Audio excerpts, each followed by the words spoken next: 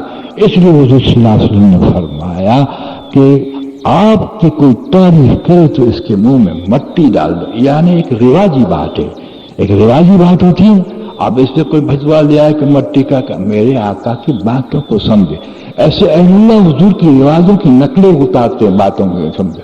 یعنی اس کی تشریح علماء فرماتے ہیں کہ اس کو جھڑک کر بند کر دو. تو اس سخی نے تو باضابطہ یہ اپنا اصول بنا لیا کہ میں سخاوت اس لیے کروں. جیسے آپ دیکھتے ہیں ماشاءاللہ کہ آپ 4 روم بنا دے، اخباروں میں آتا ہے بیچارے حدیث صاحب بھی کیا کریں، لکھتے ہیں تو ہم تمہاری تختی لگا دیں گے. تختی لگانے کی کیا ضرورت ہے؟ لیتے لوگ فلاں ابن فلاں کی طرف سے یہ روم ہے، فلاں ابن فلاں کی طرف سے یہ روم ہے. جی ہاں، یہ لوگ سب خطرے میں، سب خطرے میں. چنانچہ اس سخی کو کہا گیا کہ تیری شہرت ہو گئی اور اس کو جہنم میں ڈال دیا. پھر ایک عالم کو بلایا جائے گا کہ آپ کو ہم نے علم دیا تھا، آپ نے کیا کہ اللہ میں نے بڑی تقریریں کی اور لوگوں کو تیری طرف بلایا کہ سچ ہے، لیکن تو اس لیے بلایا کہ علامہ کہے اور بڑا عالم فلاں فلاں کہے. تم کہنا چکا، تم اب دوزخ میں اس کو بھی اونٹے مور ڈال دیا جائے گا. 3 عمل شہادت کا عمل. حضور فرماتے سب سے بڑھ کر موت شہادت کی، حضور کی حدیث ہے سب سے بڑھ. اور سخی جس کی ناؤ پہاڑوں پہ چلتی ہے، اللہ